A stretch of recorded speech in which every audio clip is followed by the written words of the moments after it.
Amen. Tu peux saluer la personne qui est juste à ta gauche et à ta droite. Tu lui souhaites le bienvenu.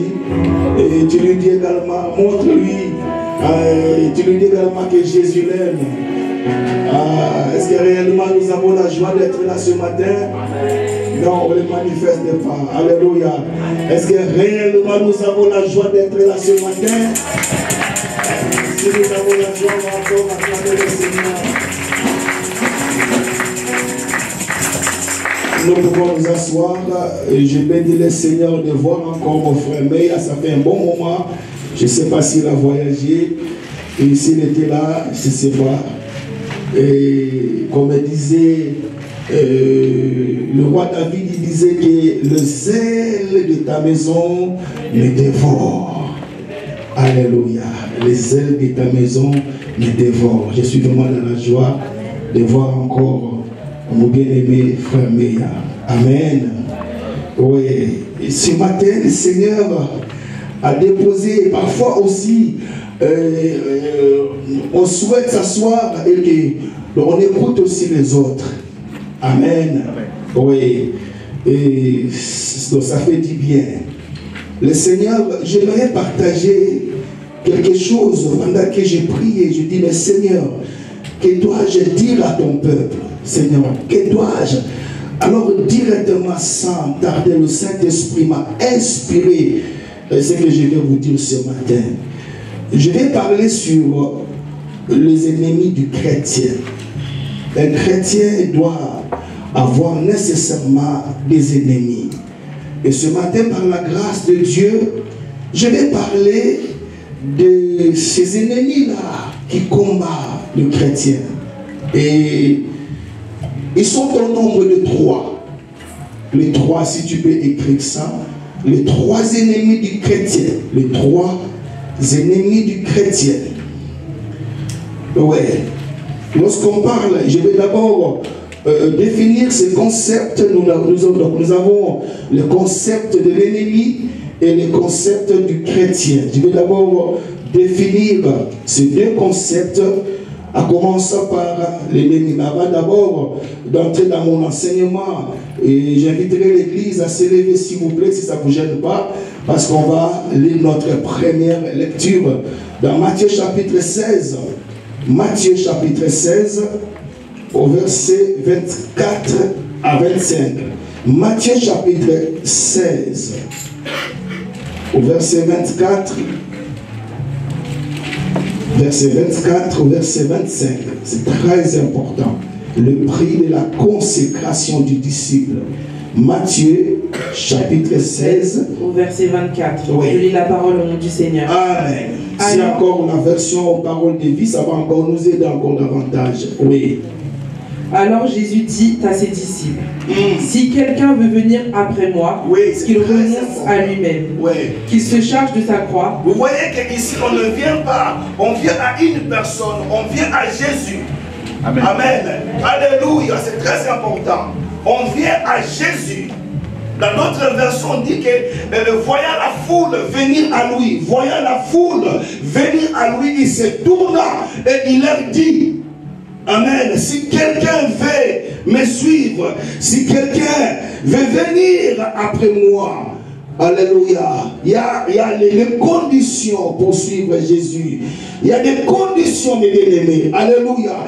La première condition, il dit qu'il se renonce à lui-même. Oh, soulignez cela. Soulignez cela. Qu'il se renonce à lui-même. Qu'il se renonce à lui-même. Le renoncement.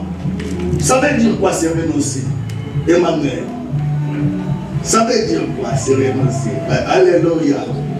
Oh, nous avons reçu le mandat de faire de ce monde, pas des fanatiques. Nous avons reçu le mandat de faire de l'Église, de faire de toutes les nations des disciples de Jésus. Amen. Voilà notre mandat.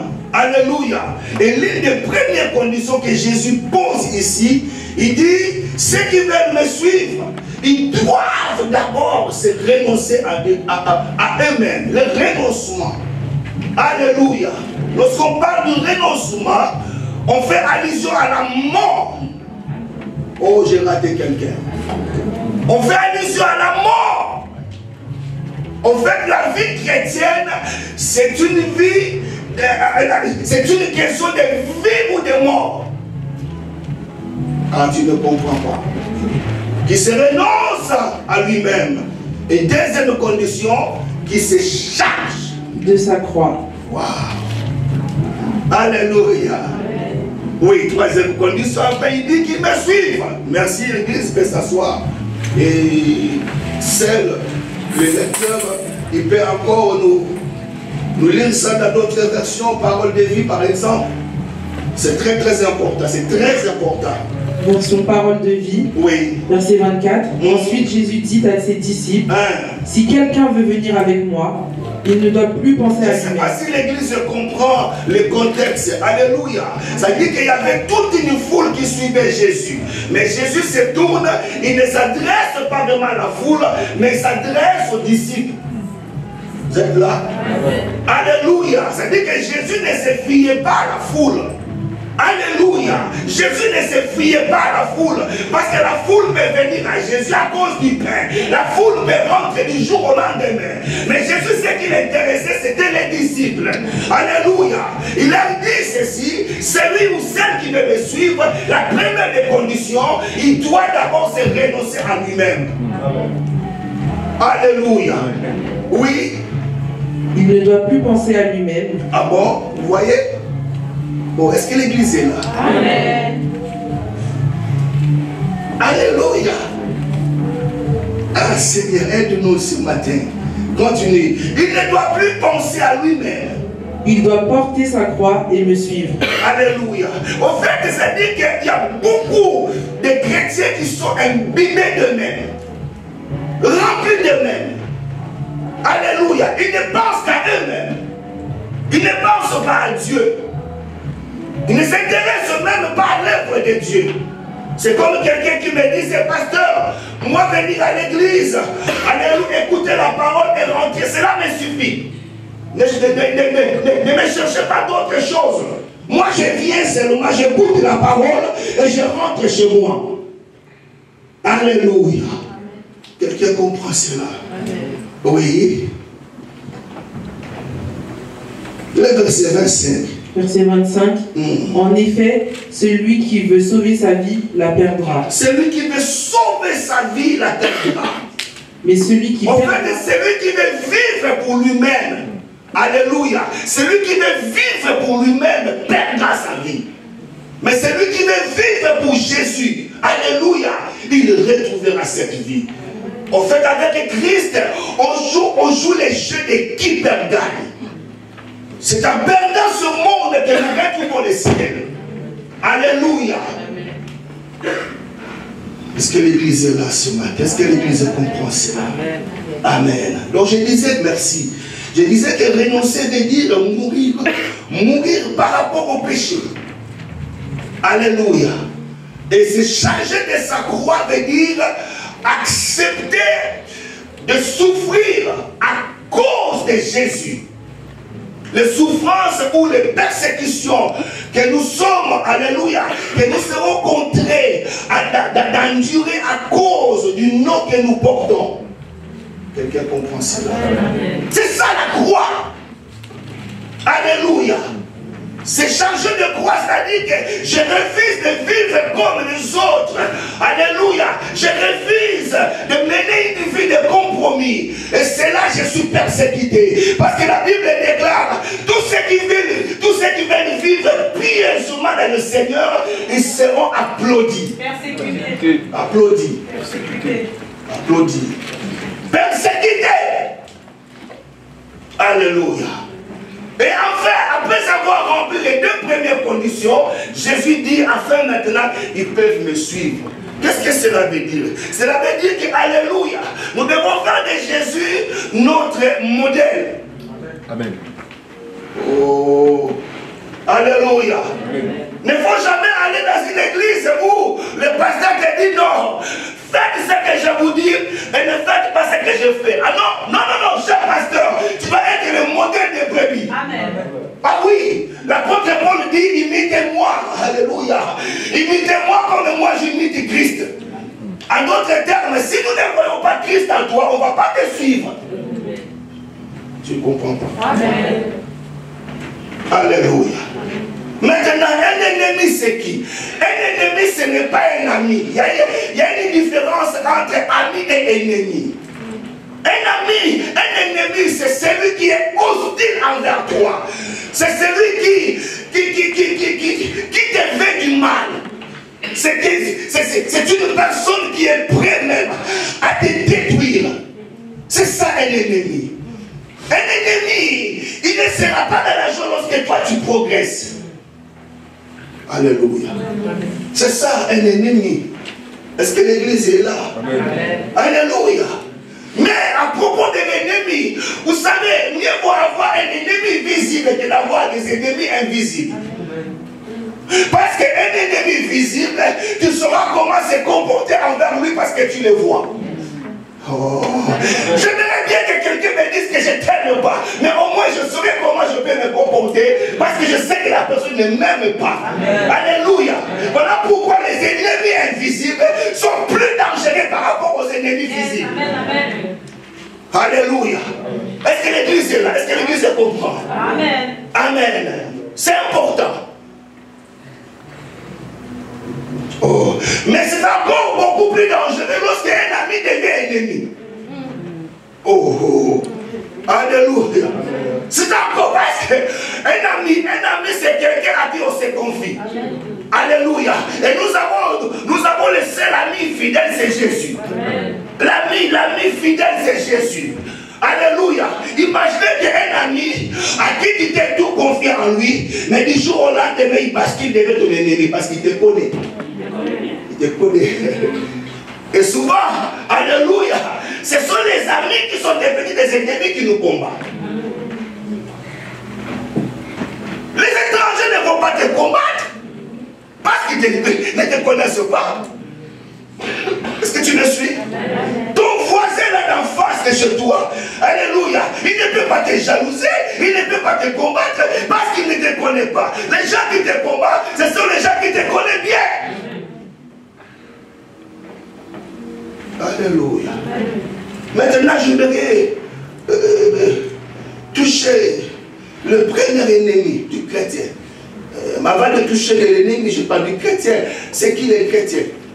Le chrétien qui fait ça, c'est une personne qui a accepté Jésus comme étant son Seigneur et son Sauveur et qui ne marche pas selon la chair, mais qui marche selon l'Esprit, à qui il a laissé tous les domaines de sa vie au contrôle du Saint-Esprit. Saint-Esprit. C'est ça le chrétien. Et Jésus ne viendra pas chercher le fanatique. Il ne viendra pas non plus chercher les adeptes. Mais il viendra chercher ceux qui lui ressemblent. Amen. Comme lui. Comme Jésus. Quelqu'un me comprend ce matin. Alléluia. Et ton premier ennemi, qui fait ça? Ton premier ennemi, c'est ta chair. Ta chair. Ta chair ne t'aime pas. Mais tu prends beaucoup de temps à la mêler. Alléluia. Oh. Laissez-moi parler parce que vous ne m'intimidez pas. Alléluia. J'ai le devoir d'annoncer la parole. Alléluia. Oui, mais lorsque je parle de la chair, je ne parle pas de ton corps. Alléluia. Parce qu'il y a une différence entre la chair et le corps. La chair dont je parle ici, c'est la nature adamique que nous avons héritée. C'est cette nature-là pécheresse. Alléluia. Mais tandis que le corps, comme l'homme est tripartite, l'homme c'est un esprit qui possède une âme et qui vit dans une enveloppe qu'on appelle corps. Pas chair, corps. Et celui que nous combat, ce n'est pas notre corps. Qui est le temple, on a vu ça le vendredi, qui est le temple du Saint-Esprit. Qui est la maison de Dieu. Mais celui qui nous combat, c'est notre nature déchue. C'est cette nature-là qui s'oppose, alléluia, à la loi de Dieu. Oh, quelqu'un là. Amen. Alléluia. La chair. La chair, c'est ton pire ennemi. Pourquoi la chair te combat? Parce que la chair sait très bien qu'un jour, alléluia, il est venu de la poussière et il retournera à la poussière. Tu ne me saisis pas. Alléluia. La chair, c'est très bien qu'un jour, elle retournera à la poussière. Pourquoi? Qu'est-ce qui me fait dire cela? La Bible dit que la chair et le sang n'hériteront point le royaume des cieux. Donc le vrai toi, ce n'est pas l'enveloppe que je vois là. Le vrai toi, alléluia, c'est l'esprit. La Bible dit qu'en réalité, l'homme, c'est l'esprit. Amen. Amen. My God. Est-ce que vous comprenez ça? Amen. Amen. Oh oui. C'est ce que le Seigneur m'a dit de vous dire ce matin. La chair. Oh. Regardez, nous allons voir quelqu'un qui n'était pas le moindre. C'est l'apôtre Paul. Alléluia. Et lorsqu'il parle ici, il est déjà devenu chrétien. Mais il fait face à la chair. Romains chapitre 7, verset 14. Il est déjà chrétien. Mais il combat contre une autre loi. Ah oui. Ah oui, il combat contre une autre loi. Ah, avant de prendre au Seigneur, Jésus, tu es merveilleux. Prenons d'abord Romains chapitre 8, verset 1er.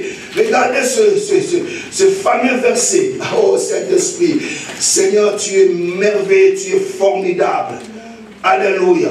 Romains chapitre 8, au verset 1er. Il y a donc maintenant. Il n'y a donc maintenant aucune condamnation pour ceux qui sont en Jésus. Non, il n'y a maintenant aucune condamnation pour tous ceux qui sont unis en Jésus. Oui. En effet, la loi de l'esprit de vie en Jésus-Christ m'a affranchi de la loi du péché et de la mort. Parce que la loi de l'esprit de vie en Jésus-Christ m'a affranchi de la loi du péché et de la mort. Lorsque je parle de la chair, je parle de cette nature-là qui te combat, auquel l'apôtre Paul a fait face dans Romains. En fait, l'apôtre Paul progresse, alléluia, dans sa compréhension. Il progresse. Alléluia. Il est déjà devenu chrétien. Mais il lutte encore contre la loi du péché. Alléluia. Et il dit que le bien auquel je vais faire, je ne le fais pas. Mais tandis que le mal que je refuse, c'est celle que je fais. Et par là, je suis conscient qu'il y a une autre loi qui habite en moi. On appelle ça la loi du péché et de la mort. Oh. Alléluia. Oh. Est-ce que l'Église comprend cela? Amen. Oui. Regardez Romains 7, 14. Romains chapitre 7 au verset 14. Oui. Nous savons en effet que la loi est spirituelle. Mais moi, je suis charnel, vendu au péché. Car je ne sais pas ce que je fais. Je ne fais point ce que je veux. Lorsqu'on dit que la loi est spirituelle, d'un côté, je sais que voler n'est pas bon. Voler, c'est un péché, mais je vole quand même. Parce qu'il y a une loi à moi qui me pousse à voler. Oh. Amen. Alléluia. Alléluia. Je sais très bien ce que la parole de Dieu dit. La parole de Dieu dit que les menteurs ne verront pas Dieu. Mais je me retrouve à mentir. C'est qu'il y a une autre loi qui habite en moi. Amen. Alléluia. Amen. Continue ma soeur. Car je ne sais pas ce que je fais. Oh. Je ne fais point ce que je veux. Oh là là, c'est fort ça. Et je fais ce que je hais. Comment quelqu'un peut, alléluia, ne pas savoir ce qu'il fait? Tu dois savoir, alléluia, c'est que tu es poussé par un esprit mauvais. Quand tu vois quelqu'un commettre le péché, comme on mange des cacahuètes, alléluia, c'est qu'il est conscient de ce qu'il fait. Il est habité, il est animé par un esprit mauvais. Alléluia. Parce que la Bible déclare, alléluia, que le péché ne dominera plus sur vous. êtes sous la grâce. Alléluia. Et la grâce de Dieu ne te pousse pas à pécher. Est-ce que vous comprenez l'église? Oh Seigneur. Et l'apôtre Paul continue à dire ça. Misérable que je suis. Alors, qui me délivrera de ce corps de péché? Qui me délivrera? Le bien que je vais faire, je ne le fais pas. Le mal auquel je me fie, c'est ce que je fais. Mais qui me délivrera de ce corps de péché? Là, il reçoit la réponse. Il dit, gloire soit rendue à Dieu par Jésus-Christ. Car c'est Jésus qui est la solution. Alléluia. Je dis que c'est Jésus qui est la solution. Parce que c'est lui qui en a fini avec le péché à la croix. Amen. Oui. Et il continue toujours à nous montrer maintenant ce que c'est les œuvres de la chair. Oui, c'est important. La Bible dit, marchez selon l'esprit et vous n'accomplirez pas les œuvres de la chair. Oh, alléluia. Vous êtes calme ce matin. Alléluia. Marchez selon l'esprit. Laissez l'esprit vous conduire. Alors vous n'allez plus satisfaire les œuvres de la chair. Mais quelles sont ces œuvres? C'est Galates maintenant 5, 19 qui nous montre ces œuvres-là. Ah oui. Oui, oui, oui. Galates 5, 19. Quelles sont ces œuvres? Verset 19. Or, les œuvres de la chair sont manifestes. Oh, dans d'autres versions, on dit sont manifestes, c'est-à-dire qu'on peut les voir. Oh non. Alléluia. Lorsque quelqu'un est connu selon la chair, alléluia, les œuvres de la chair vont se manifester. Et tu n'as pas besoin d'être prophète pour savoir si une personne marche selon la chair ou selon l'esprit. Parce que les œuvres de la chair sont évidentes. Les œuvres de la chair sont manifestes. Les œuvres de la chair, on peut les voir à l'œil nu, on peut les voir. Je n'ai pas besoin d'un microscope pour voir que tu es charnel ou spirituel. Je le verrai que tu es charnel. Mon Dieu. Alléluia. Est-ce que l'église est là? Amen. Et quelles sont ces œuvres, l'église? Ce sont la débauche, l'impureté, le dérèglement, l'idolâtrie, la magie, les rivalités, les querelles, les jalousies, l'animosité, les disputes, les divisions, les sectes, l'envie, l'ivrognerie, les excès de table et les choses semblables. Et donc, c'est dit que la liste n'est pas finie. La liste n'est pas finie. Alléluia. Mais l'apôtre Paul, il dit, je vous ai déjà dit ça et je le répète encore. Ceux qui pratiquent ces choses-là vont voir Dieu. Non, ils vont voir Dieu. Les gens jouent. Ils vont voir Dieu. La Bible déclare, il est réservé aux hommes de mourir une seule fois. Et après quoi vient le jugement. Que personne ne te trompe. Il n'y a pas de purgatoire. Après la mort, il n'y a pas que non. On va prier pour toi afin que là où tu es, tu bascules au paradis. Il n'y en a pas. Il est réservé aux hommes de mourir une seule fois. Et après quoi vient le jugement. Après la mort, c'est le jugement qui t'attend. Et le jugement, c'est quoi? C'est que la lumière est venue chez les siens, mais les siens ont accepté le ténèbre. Mais à tous ceux qui l'ont reçu, la parole leur a donné le pouvoir de devenir enfants de Dieu. Enfants de Dieu. Enfants de Dieu. Alléluia. Donc, l'apôtre Paul progresse toujours. Après avoir nous présenté le coma de sa vie, il nous montre les œuvres de la chair. Mais maintenant, il dit, mais que dois-je faire? Comment combattre la chair? Comment vaincre la chair? Il y a la part de l'homme, il y a la part de Dieu. Oh, wow, Jésus. Alléluia. Oh, est-ce que vous comprenez? J'ai dit qu'il y a la part de l'homme, il y a aussi la part de Dieu. Regardez ce que l'apôtre Paul dit. Là, il progresse. Et nous sommes maintenant dans 1 Corinthiens chapitre 9. Verset 27. 1 Corinthiens 9, 27. commences à voir un peu clair.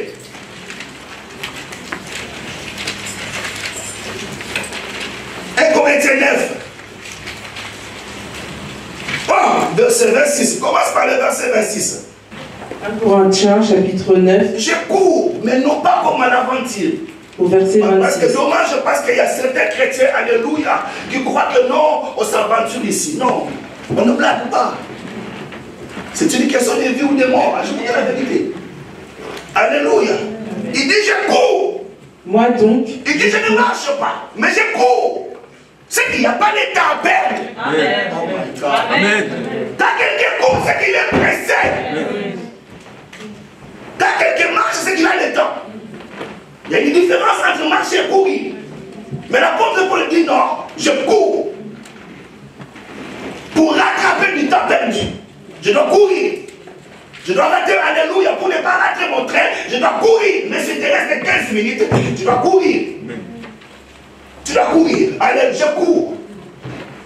Mais Moi, non pas donc, comme à l'aventure. Oui. Je cours non pas comme à l'aventure. Oui. Je frappe non pas comme. Même quand il faut frapper, il dit non. Alléluia. Même quand il faut frapper, il dit non. Allez, il dit, je frappe non pas comme bâtonnet. Ça dit que j'essaie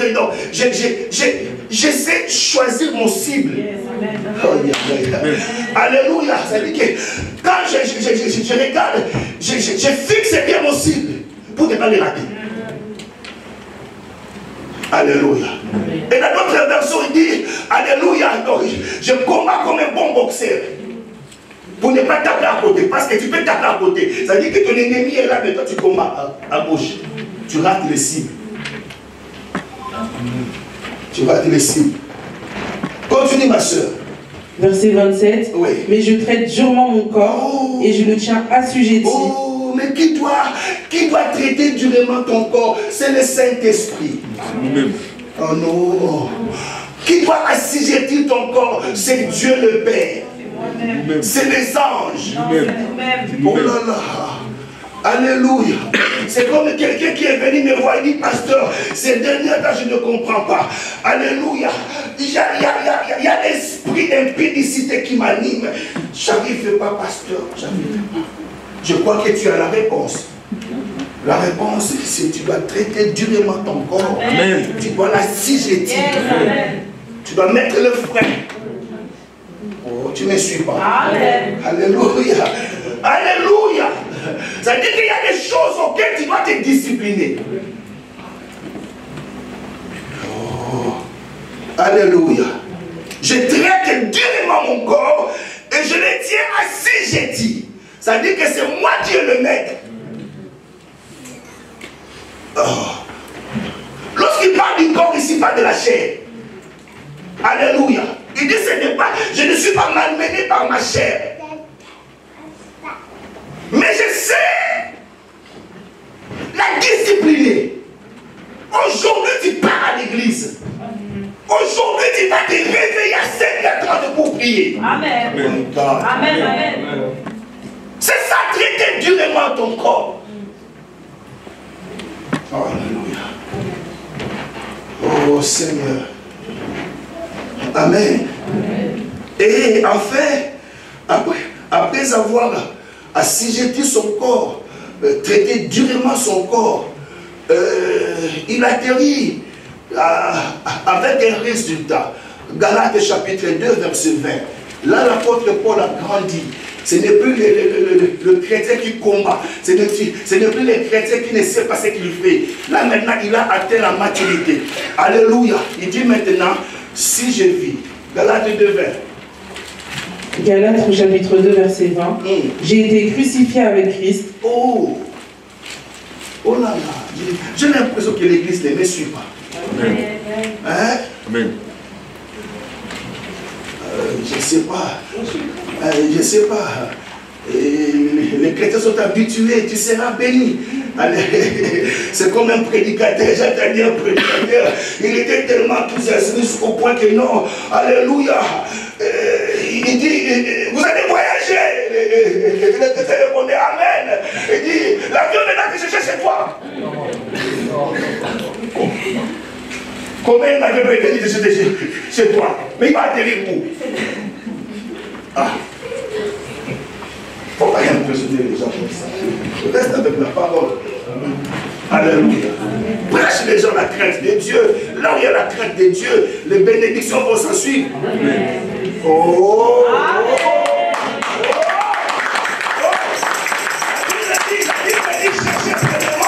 Les cieux et sa justice, le reste vous sera donné par-dessus tout.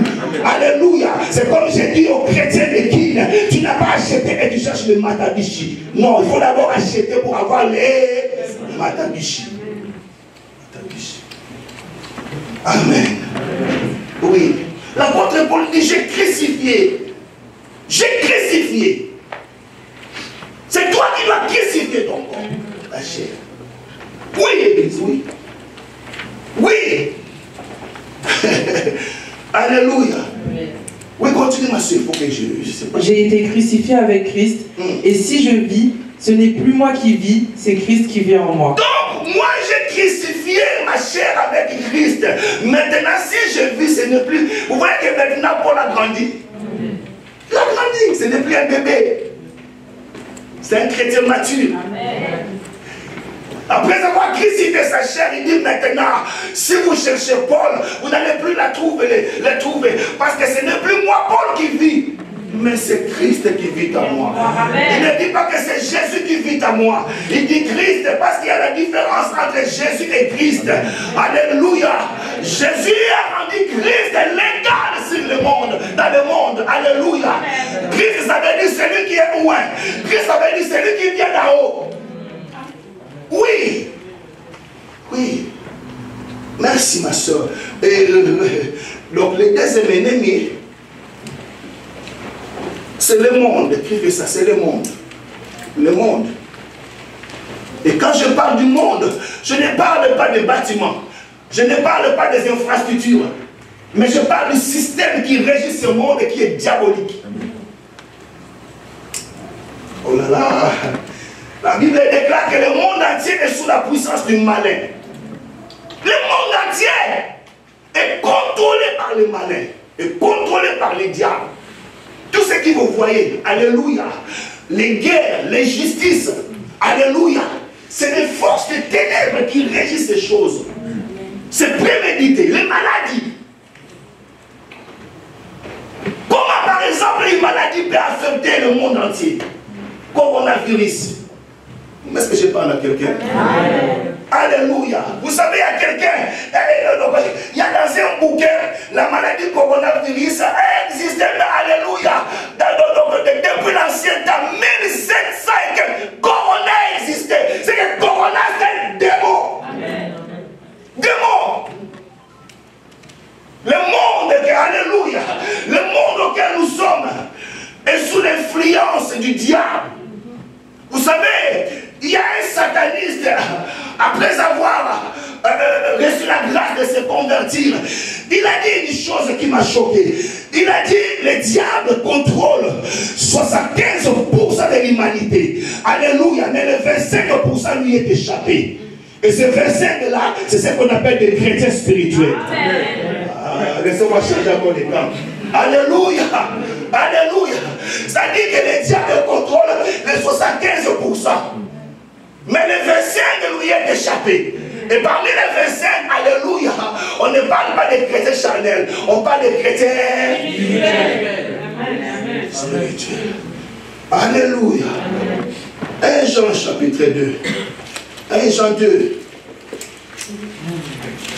Versets 15 à 17. 1 Jean 15. Non, 1 Jean 2, 15 à 17. Oh Seigneur, aide-nous à comprendre ces choses-là. Oh Église, allez, si tu as du mal à m'écouter, inverse le mot monde, tu trouveras. Oh, mais inverse-les. Alléluia. Lorsque tu lis monde, maintenant inverse monde, ça te donne quoi? Ça te donne ange. Au paradis. Les gens croient que non, on joue. Alléluia. Regardez ce verset, regardez. 1 Jean chapitre 2. 1 Jean chapitre 2 au verset 15. N'aimez point. N'aimez point le monde. Non, Église, doucement. Alléluia. Lorsque tu lis, ne les regarde pas, regarde eux. Tu lis pour eux. Hey. N'aimez point le monde, ni les choses qui sont dans le monde. Doucement. N'aimez point le monde. Alléluia. Non seulement nous ne devons pas aimer le monde, mais aussi avec les choses qui s'y trouvent. Maintenant, quelles sont les choses qui se trouvent dans le monde? N'aimez point le monde, ni les choses qui s'y trouvent. Maintenant, pose-toi la question. Quelles sont les choses qui se trouvent dans le monde auxquelles nous ne devons pas aimer le monde?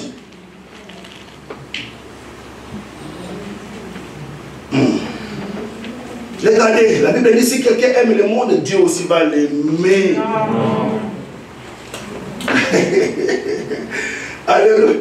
Pose la question à celui qui a décollé. Aimes-tu le monde? Pose-lui la question. S'il ne veut pas te répondre, change de candidat.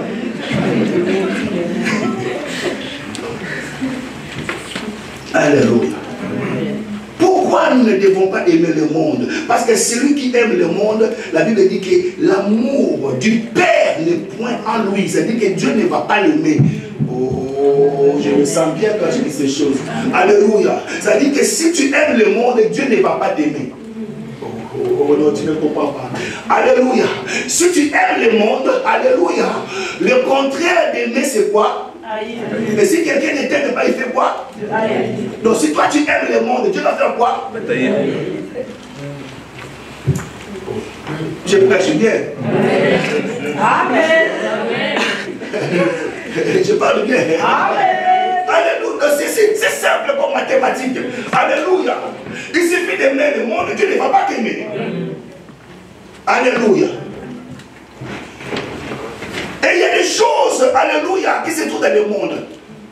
La Bible dit d'abord, il y a, car tout ce qui est dans le monde, oui, dans le monde.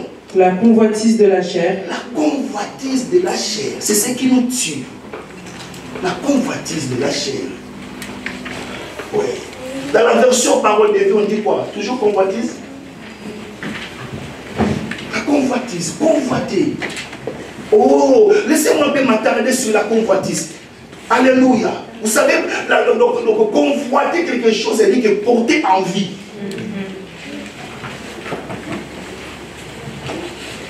Et surtout, j'aimerais m'adresser aux jeunes. Alléluia. Souvent, donc, tu ne sais pas. Alléluia. Tu ne sais pas comment cette personne a reçu sa belle voiture. Tu ne sais pas ce qu'il a fait. Mais toi, tu veux la convoiter.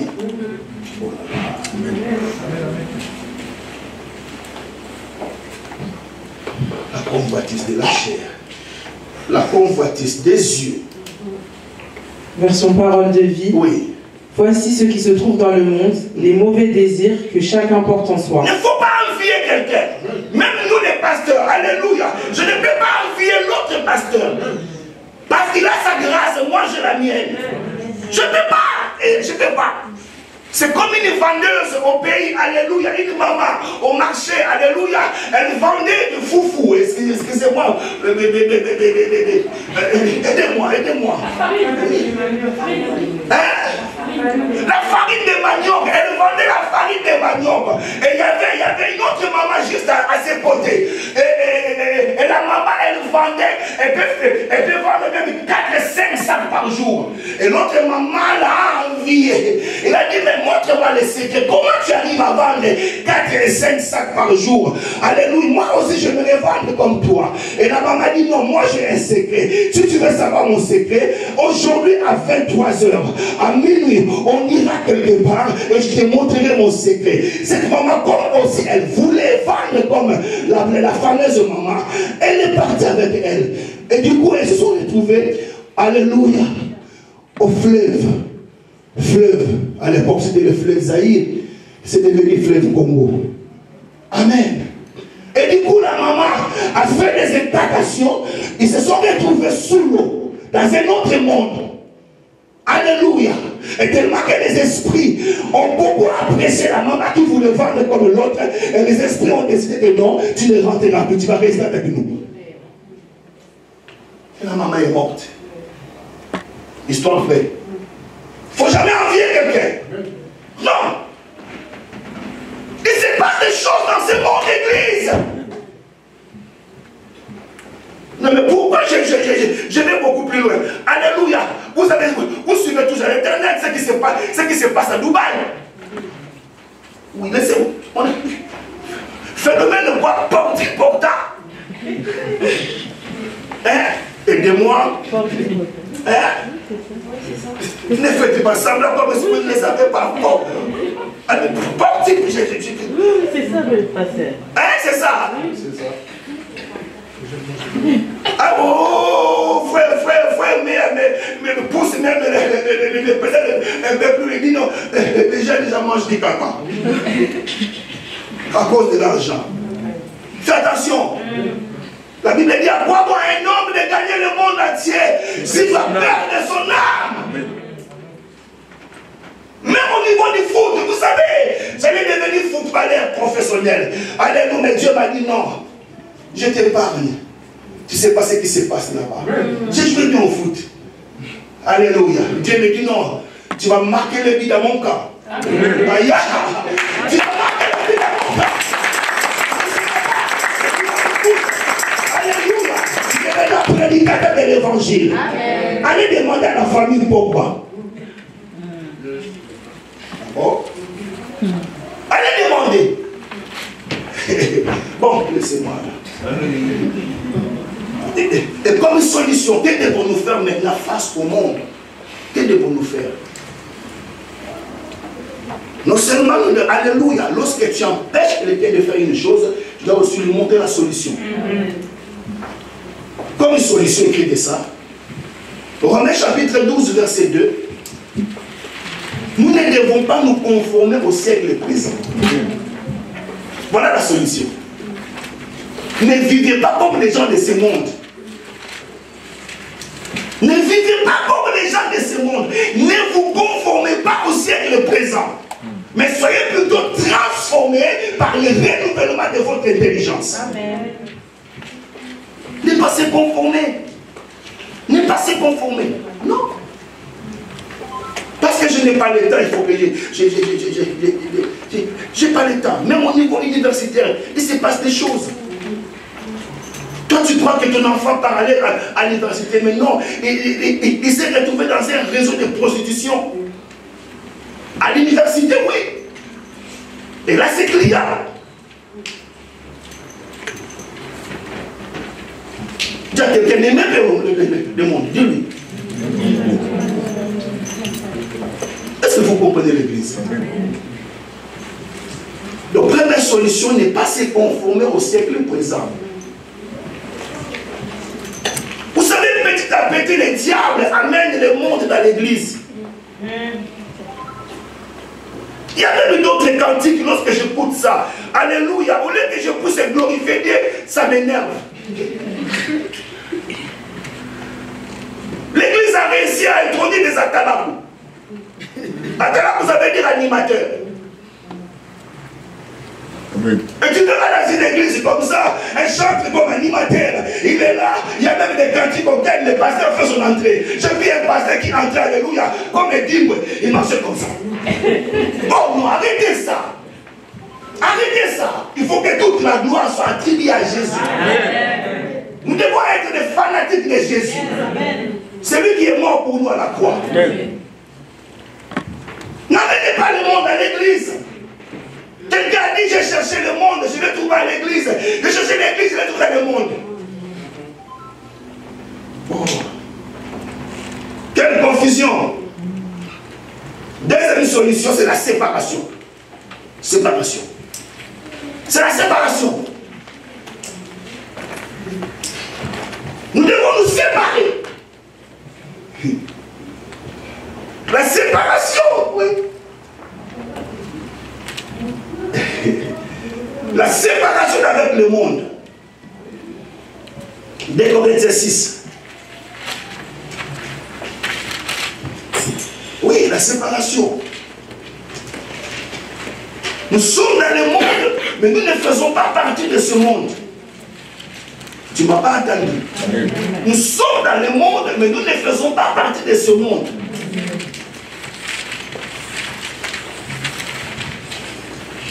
Il y y a la puissance qui attire. Il y a la puissance diabolique qui attire les gens. Il y a une force attractive qui attire. Je vous dis la vérité. Allez demander à la femme de l'autre. Allez demander à la femme de l'autre. Vous connaissez la femme de l'autre? Je n'ai pas mentionné les références. Allez faire des recherches à la maison. Elle était sortie de Sodome. Mais tellement que, alléluia, vous savez, tu peux sortir physiquement, mais tes pensées sont restées en Égypte. Amen.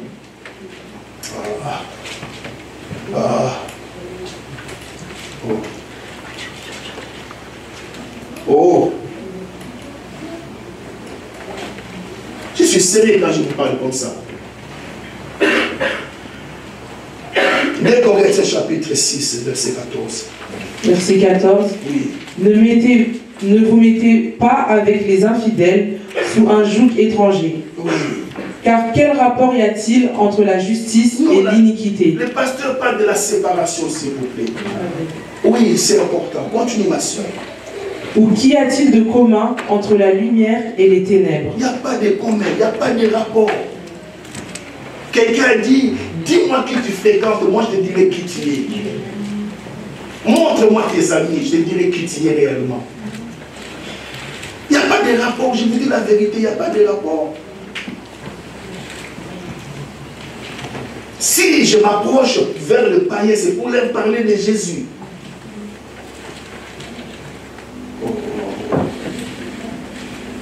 Mais toi, tous tes amis, ce sont des païens.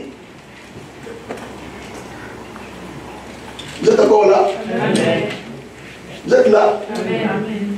Vous savez, lorsqu'Abraham s'est séparé avec l'autre, alléluia, l'autre n'était pas directement entré dans Sodome. L'autre a dressé ses tentes à côté de Sodome.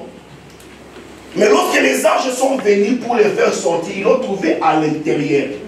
Ça veut dire quoi? Ça veut dire que non, si tu dresses ta tente à côté du monde, alléluia, tu finiras par y entrer. Oh là là. Oh là là. Amen. Continue cette séparation. Quel rapport y a-t-il entre Christ et Bélial? Non, il n'y a aucun rapport entre Christ et Bélial. Bélial, c'est le diable. Oh, Église, je vous en supplie ce matin. N'aimez point le monde, qu'on ne trouve pas le monde en toi. Oui, continue. Ou quelle part a la fidélité avec l'infidélité? Quel rapport y a-t-il entre le temple de Dieu et les idoles? Oui. Car nous sommes le temple du Dieu. Nous sommes le temple du Dieu vivant. Comme Dieu l'a dit. Comme Dieu l'a dit. J'habiterai. Et je marcherai. Moi-même. Au milieu d'eux. Au milieu d'eux. Je serai leur Dieu. Oui. Et ils seront mon peuple. Alléluia. C'est pourquoi, puisque lui sera mon Dieu, moi je serai son peuple. Alléluia. C'est pourquoi il me dit de sortir du milieu d'eux. Tu vas alléluia. Amen. Il faut sortir. L'esprit parle à toi, il faut sortir.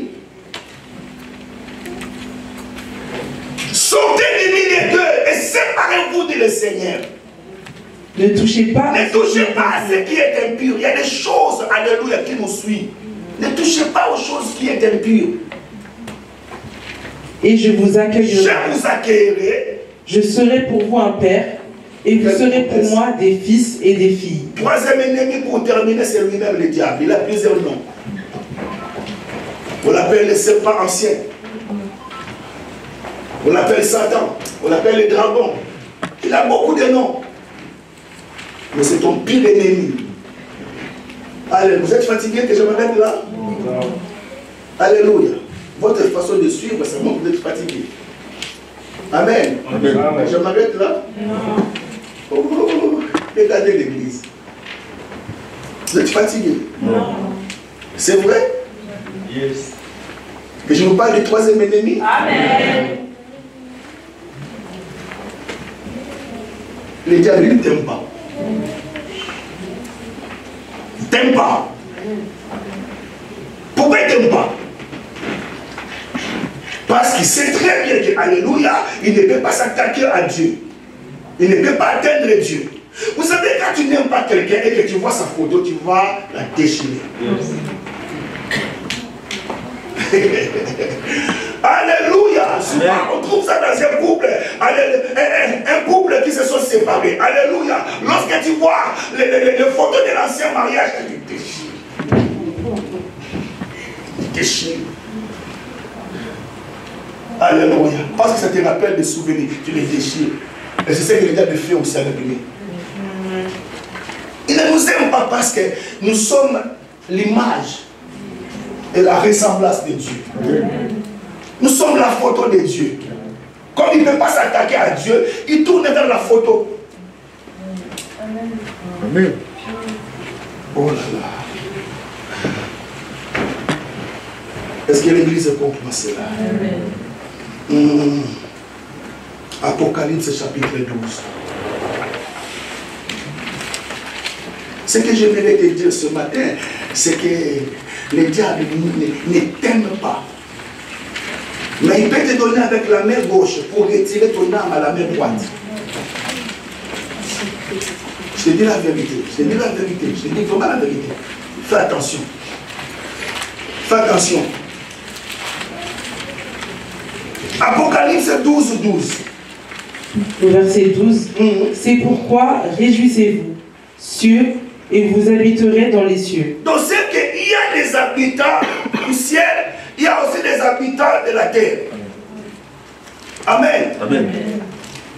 Mais la Bible nous dit, cieux, réjouissez-vous. Alléluia. Mais malheur à la terre.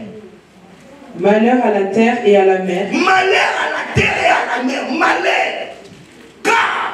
Car le diable est descendu vers vous. Oh, aïe, aïe, aïe, aïe, aïe, aïe. C'est qu'il a quitté son quartier général, il est descendu. Oh my God, alléluia. Amen. Vous savez le phénomène qu'on appelle les sirènes des eaux? Je n'ai pas le temps, il faut que je termine ça. Je n'ai pas le temps. Oui. Il y a des esprits, alléluia, qui s'intéressent alléluia, aux êtres humains. Il y a des esprits, il y a des sirènes des eaux. C'est devenu sérieux, hein? Amen. La Bible déclare qu'il est animé d'une grande colère. Sachant bien que non, il a peu de temps.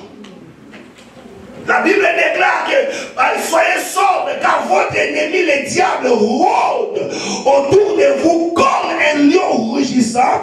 Il cherche qui il va donner des bonbons. Dévorer, hein? Dévorer. Ah, vous rigolez. Vous rigolez. Ça va, merci. Apocalypse 13, verset 7. Je gère bien mon temps. Je suis dans les temps. Apocalypse 13 au verset 7. Ce verset m'a fait peur. Ce verset m'a fait peur.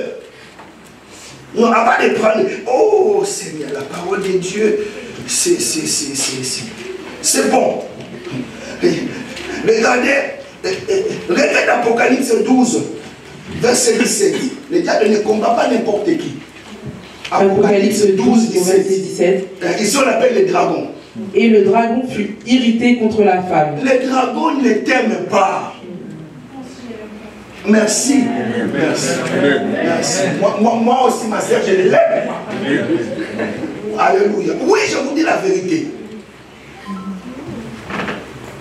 Ah. Que Dieu te bénisse, ma sœur. Tu as bien répondu. Alléluia. Le dragon fut irrité contre la femme. Et il s'en alla faire la guerre. Et il s'en alla faire la guerre. Au reste de sa postérité. Au reste de sa postérité. À ceux qui gardent les commandements. Mais pas n'importe qui. À ceux qui gardent soigneusement la parole de Dieu. Ah bon? Ma vie est combattue, ma vie est combattue, ma vie est combattue. Mais tu es combattu parce que tu gardes la parole. Regardez maintenant Apocalypse 13, verset 7. Verset 7. Il lui fut donné de faire la guerre aux saints. Église, suivez avec moi. Il lui fit donner. Il lui fit donner de faire la guerre. Alléluia. Mais de combattre pas les païens, mais de combattre les saints. Donc ne soyez pas étonnés de voir, alléluia, alléluia, à l'internet, un pasteur qui s'est chamé avec un autre pasteur. Parce qu'on lui a donné la force de faire la guerre aux saints. Non seulement de combattre les saints, mais aussi de les vaincre. Faites attention. Lis. Il lui fut donné de faire la guerre aux saints. De faire la guerre, frère, ce n'est pas de la blague. Au temps où nous sommes arrivés, faites attention. Le diable va combattre les saints. Mieux vaut la fin d'une chose que son commencement. Tu as bien commencé, mais est-ce que tu vas bien finir? Oh là là. Et de les vaincre. Ça dit que l'abandon de la foi, beaucoup de gens, la Bible dit que vers les derniers temps, beaucoup de gens abandonneront la foi pour s'attacher aux doctrines des démons. Il faut abandonner la foi. Il faut abandonner la foi. Maintenant, comme solution, que faire face à l'ennemi? Qu'est-ce qu'il faut faire? La première des choses, Jacques chapitre 4, verset 7. Qu'est-ce qu'il faut faire? Il y a la solution. Jacques 4, verset 7. Rapidement, il ne reste sur ces 2 minutes. Jacques 4, 7. Jacques, chapitre 4, verset 7. Soumettez-vous donc à Dieu. Alléluia. Par rapport au diable qui ne t'aime pas, qu'est-ce qu'il faut faire? Soumettez-vous donc à Dieu. Soumettez-vous donc. Ça veut dire quoi, c'est soumettre? Soumettre sous. Hein? Merci, papa. C'est soumettre, ça veut dire obéir. C'est soumettre, ça veut dire être dépendant d'eux. Oh là là, je vous ai raté. Alléluia. Lorsque je me soumets à Dieu, ça veut dire que je me dépends totalement à lui. Je ne peux pas aller combattre les diables si je ne soumets pas d'abord à Dieu. Se soumettre ici à l'essence aussi obéir. Chaque fois que tu vois la désobéissance, c'est qu'il y a une grande porte ouverte à l'ennemi. Oh là là, my God. Alléluia. Oh Église, chaque fois que tu vois la désobéissance ouvre la porte à la rébellion. Alléluia. Et la désobéissance ouvre la porte au diable. Soumettez-vous donc à Dieu, résistez au diable, et il fuira loin de vous. Il fuira. C'est que le diable peut fuir. Ah, c'est Jeanne. J'aime la parole. Ah non, les esprits qui te combattent là, ils peuvent fuir. Non, je dis que les sorciers de ta famille, ils peuvent te laisser libre. Ils peuvent fuir. Non, tu ne me comprends pas. Alléluia. Ils peuvent venir lundi, ils peuvent venir mardi, ils viennent le jeudi. Alléluia. Mais trouve que non, tu es toujours soumis à Dieu. C'est-à-dire que tu te dépends de Dieu. Il n'y a aucune porte. Ils vont entrer où? Nulle part. Amen. Deuxième solution, 1 Jean 5, 18. 1 Jean 5, 18.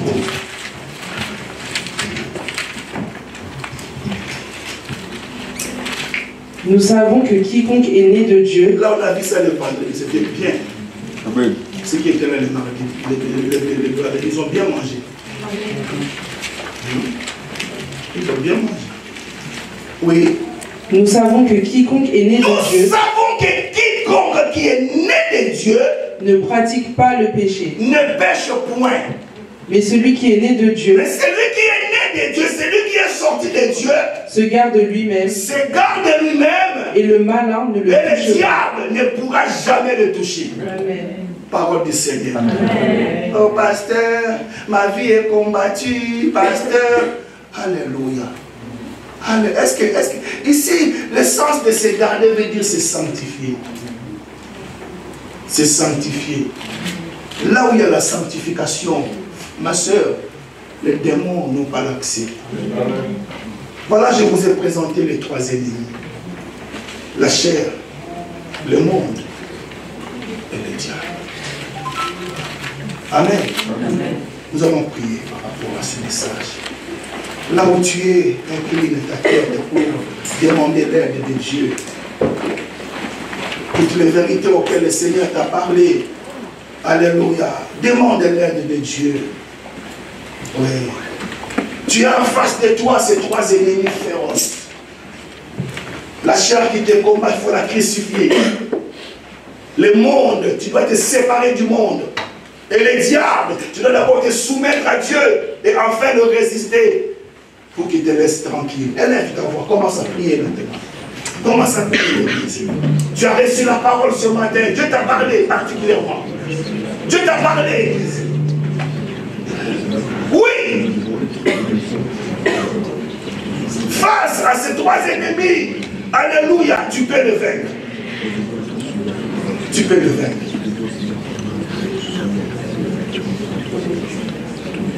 Père, nous voulons te dire merci pour ta parole, Seigneur, de ce matin. Tu vois, Seigneur, ton peuple que tu viendras chercher dans peu de temps.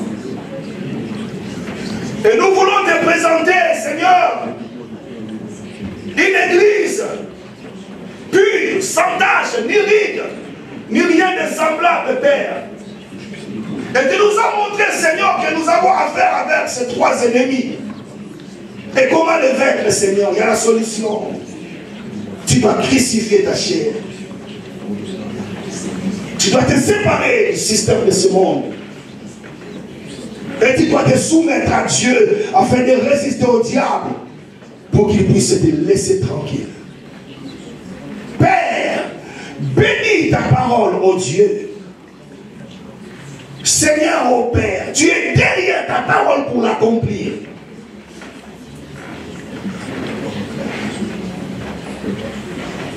Que cette parole, ô Dieu, soit imprégnée en nous, Seigneur, ô Dieu.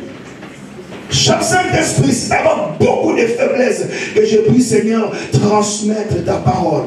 Continue à œuvrer dans nos cœurs, Seigneur. Continue à avoir des choses auxquelles nous sommes attachés dans ce monde. Qu'on ne peut plus trouver le monde en toi. Non, Église. Non, Église. Nous sommes sortis du monde. Celui qui veut me suivre doit se renoncer, doit se charger de sa croix et enfin me suivre. Nous devons prendre comme modèle le Christ de Jésus. Imitez-moi comme l'a dit Paul, comme moi aussi j'imite Christ. Nous sommes les imitateurs du Christ. Nous devons marcher comme lui. Père, bénis ta parole de ce matin. Bénis aussi les cœurs qui l'ont reçu. Au nom de Jésus. Amen.